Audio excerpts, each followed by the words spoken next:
வணக்கம்.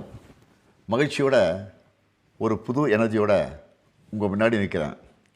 டீலிமிட்டேஷன் என்னும் கருப்பு சட்டத்துக்கு எதிரான நம்ம போராட்டம் வெற்றி பெற்றிருக்கு. இந்த ஆபத்தை ஒரு வருஷத்துக்கு முன்பே அறிந்து இந்த வெற்றியை பெறுவதற்கான எல்லா பணியையும் அப்போவே நாம் தொடங்கணும். மாநில முதல்வர்கள், எதிர்க்கட்சி தலைவர்கள் ஒருங்கிணைப்பு கூட்டம் தொடங்கி நேற்று முன்தினம் கருப்பு கொடி ஏற்றி கருப்பு சட்ட நகலை கொளுத்தினேன். அதுவே நேற்று திண்டுக்கல்லில் வெற்றிக்கான வெடியை கொளுத்தினேன். தீ பரவட்டும்னு சொன்னேன். அது பார்லிமெண்ட் வரை பற்றிக்கிச்சு. 50-60களை பார்த்த பழைய திமுகவை பார்க்க வேண்டிய வரும்னு எச்சரித்தேன். அப்படின்னா என்ன என்று கேட்ட சில அறவைக்காடுகளுக்கு இதாண்டா திமுக பாருங்க என்று நேற்று ஸ்ட்ராங்காக காட்டியிருக்கிறோம்.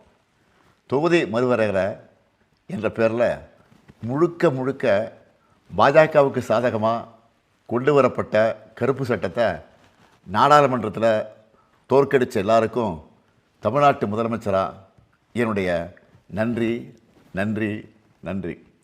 முக்கியமாக இதில் முழுக்க என் கூட நின்ன தமிழ்நாட்டு மக்களுக்கு தான் முதல்ல என்னுடைய நெஞ்சாத நன்றியை சொல்லணும்.